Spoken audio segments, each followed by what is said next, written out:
ہمارا بدترین عقیدہ ہے۔ اب نبی پاک صلی اللہ علیہ وسلم مبعوث ہوتے ہیں، سرکار کی تشریف آوری ہوئی، ہجرت فرماتے اللہ کے نبی، اونٹنی قصوہ پر آپ سوار ہیں۔ ایک نقطے پہ اگر گفتگو کریں ہم تو ہر نقطہ اپنے آپ میں ایک امتیازی خصوصیت رکھتا ہے۔ اب صحابہ اکرام جمع ہو گئے مدینے میں، جو انصار تھے، یا رسول اللہ آپ ہمارے گھر، یا رسول اللہ آپ ہمارے گھر۔ اچھا، مدینے میں داخل کیسے ہوئے اس کا بھی ایک میں پس منظر بتا دوں تاکہ میلاد النبی کی جشن کی اور دلائل فراہم ہو جائے۔ بڑا مشہور واقعہ ہے، سرکار جب ہجرت کے لیے جا رہے ہیں تو ابو سفیان نے اعلان کیا جو محمد صلی اللہ علیہ وسلم اور ابو بکر کو گرفتار زندہ کر کے لائے، پکڑ کر لائے، 100 اونٹ اس کو دیے جائیں گے۔ کتنے اونٹ؟ 100 سرخ اونٹ دیے جائیں گے۔ نکل گئے سب لوگ، 100 اونٹ جس کو مل جائے تو اس وقت تو عرب کا بہت امیر آدمی ہو گیا، یعنی آج کے حساب سے یہ سمجھ لیجئے کہ کوئی اعلان کرے کہ جو یہ کام کرے اس کو 100 کار دی جائیں گی۔ اب جس کے پاس 100 کاریں ہوں، چھوٹا موٹا آدمی ہوگا۔ اب نکلے تو اس میں ایک تھا سراقہ،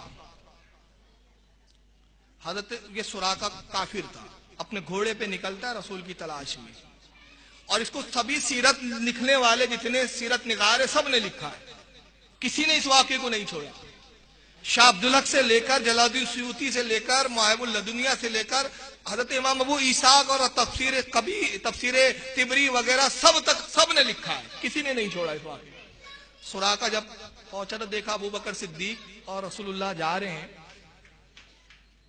اب وہ ایک منظر یہ بھی ہے کہ ابو بکر کبھی رسول اللہ کے سامنے آتے، کبھی پیچھے چلتے، کبھی دائیں چلتے، کبھی بائیں چلتے، اس طرح رسول اللہ کے ارد گرد گھوم رہے جیسے پروانہ شمع کے ارد گرد گھومتا ہے۔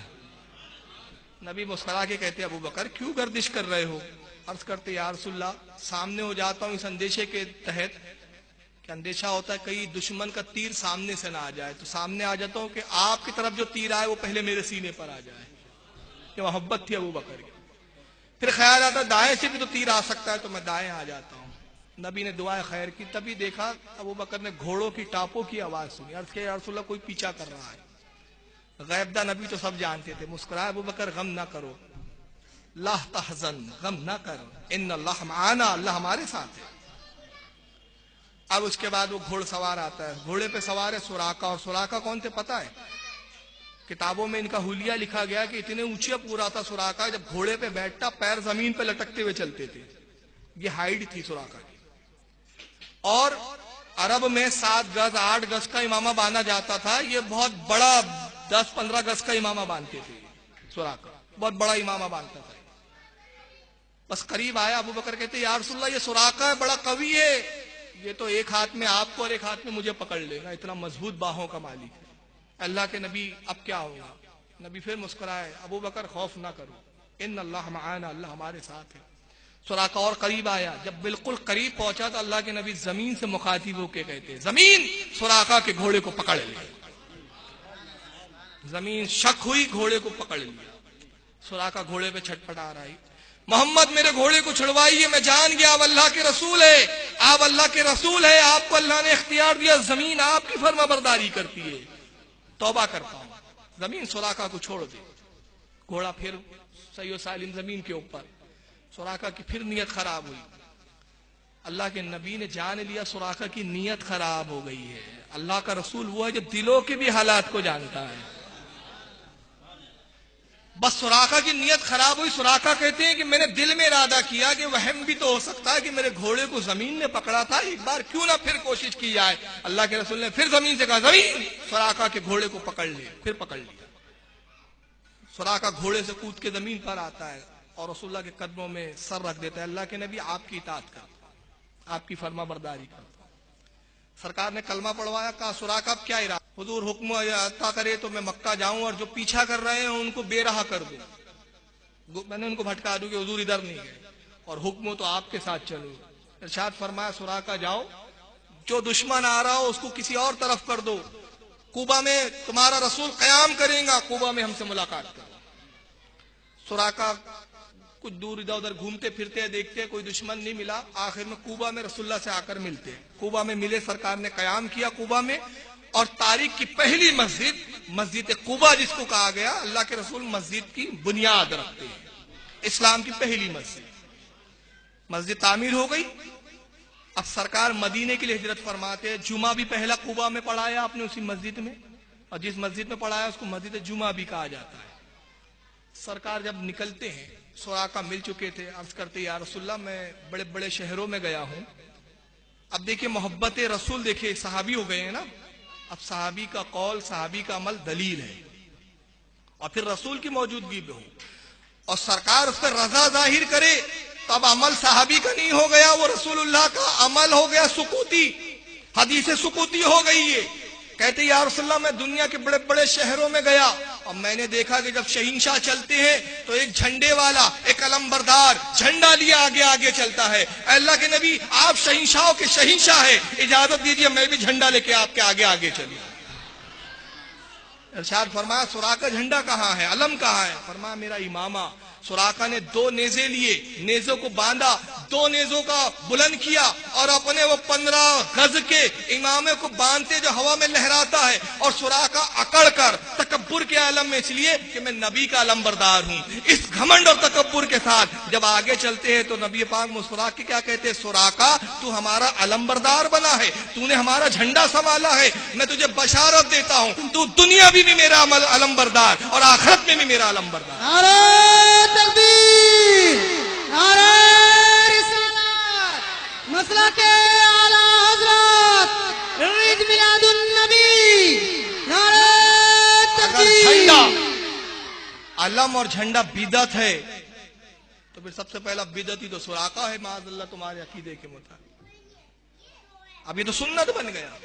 اس عالم میں جب رسول اللہ مدینے میں آتے ہیں ترانے ہوتے ہیں, طلع البدر علینا من ثنیات الوداع وجب الشکر علینا معاد للہ دائی.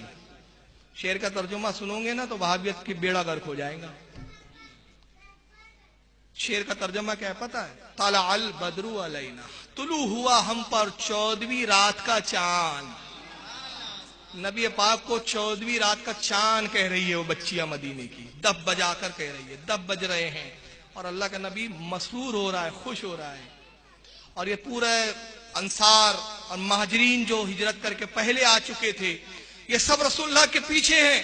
سرکار اپنی اونٹنی کسوا پر ہے, آمد رسول ہوئی ہے مدینے میں, اور آمد پر یہ صحابہ کا جلوس چل رہا ہے. معلوم ہوا جب آمد ہوتی ہے رسول کی تو جلوس نکالا جاتا ہے, یہی آمد رسول کا جلوس. اب جلوس چل رہا ہے, بچیاں پڑھ رہی ہے طلع البدر علینا, ہم پہ طلوع ہوا 14ویں رات کا چاند, طلع البدر علینا من ثنیات الوداع. ثنیات الوداع پہاڑ کی طرف سے. مدینے میں ایک پہاڑ تھا جس کا نام تھا ثنیات الوداع. ثنیاتی یہ تو پہاڑ کا نام تھا, وداعی وہ پہاڑ جہاں سے مہمان کو رخصت کیا جاتا ہے. اہل مدینہ کا دستور اور رواج تھا کہ جب ان کے کوئی مہمان آتا اس کو کھلاتے پلاتے خاطر تواضع کرتے. جب مہمان جانے لگتا تو اس پہاڑ تک اس کے ساتھ چلتے تھے, اس کے گھوڑے اور اونٹ کی لگام پکڑ کے, اور اس پہاڑ سے پھر اس کو ودا کرتے, خدا حافظ, اللہ آپ کی خیر کرے. اس پہاڑ کا نام رکھ دیا تھا وداعی پہاڑ. تو سرکار اسی پہاڑ کی طرف سے آئے تو سرکار کے آنے کی منظر کشی کیسی کر رہی ہیں وہ بچیاں مدینے کی. اور یہ شعر کس نے سکھایا تھا آپ کو پتا ہے؟ بچیاں شعر تھوڑی کہہ سکتی ہے,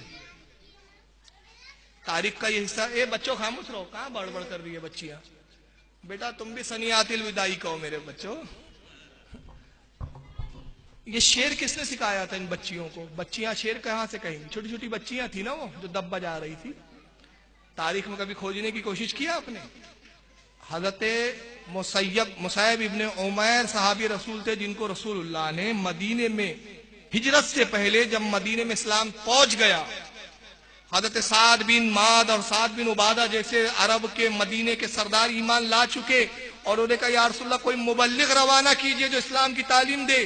اللہ کے نبی نے سب سے پہلا مبلغ اسلام بنا کر حضرت مسیب ابن عمیر کو بھیجا تھا.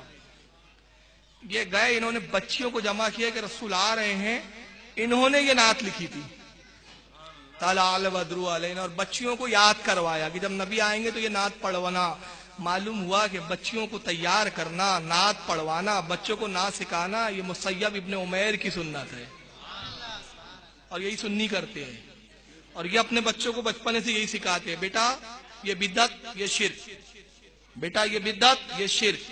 اور سنی اپنے بچوں کو یہ سکھاتے، بیٹا یا نبی سلام علیکہ کہو، بیٹا مصطفیٰ جان رحمت پہ لاکھوں سلام کہو.